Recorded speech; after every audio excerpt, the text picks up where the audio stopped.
Hello, dear students and professionals. This is extremely important lecture about the motivation.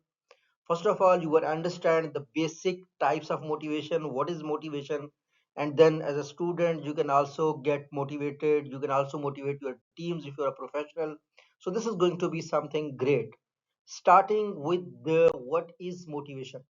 Motivation refers to the internal and external forces that stimulate people to take actions that lead to goal achievement.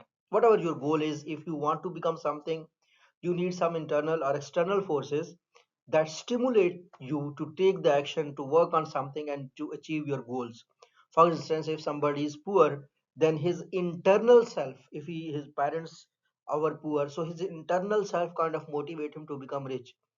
Secondly, the external forces, for example, the pressure he faces from the society, he cannot buy, he cannot pay his bills.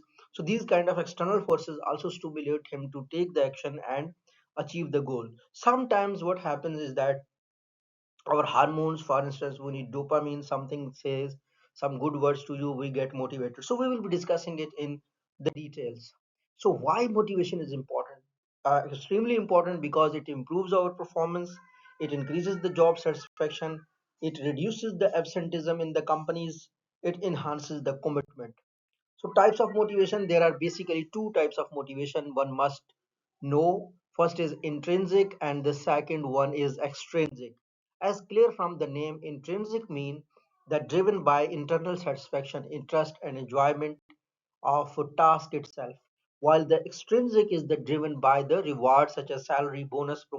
So the most important theory in terms of motivation theories is Maslow's hierarchy theory. It starts with the physiological needs, your physical needs. Maybe you need food, you need water, maybe you need sex. So this is something which is the basic need. If this is met, then humans come towards the safety and uh, they want to feel secure. And after that, the next level is being social, belongingness.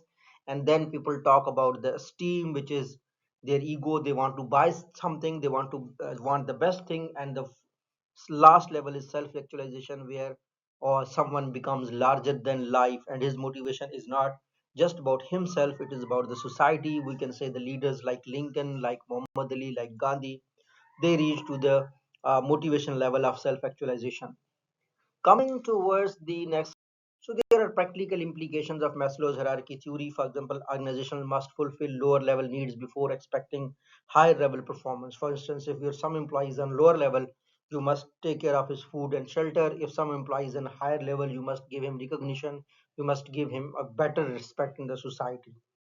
So the next theory is Herzberg two-factor theory, which starts with the hygiene factors and then motivators. We know what are the motivators: the compensation, the culture, the good words. But the hygiene factors are basically those factors that save one from the what they call it, from the dissatisfaction.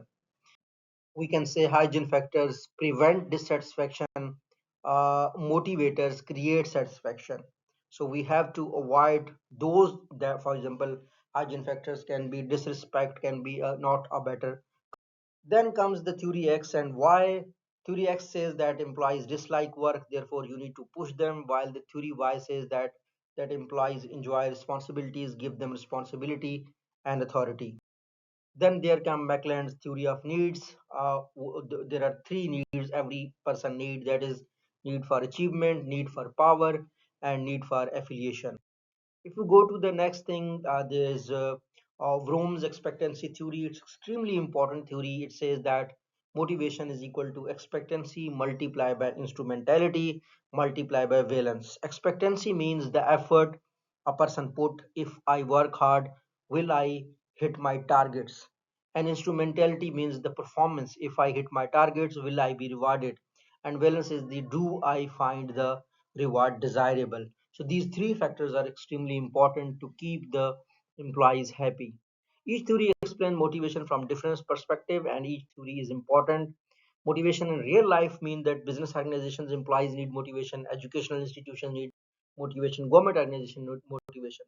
Students, in order to stay motivated, must set their goals, must set self-discipline, must get the academic achievement. If they have achieved these things, then if there is some head of the institute, they must reward those students.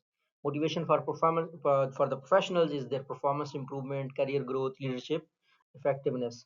Modern organization, modern motivation trends are employee engagement. Employees must know that what are organizational goals, and the engaged employees feel more motivated. And purpose driven work must be there.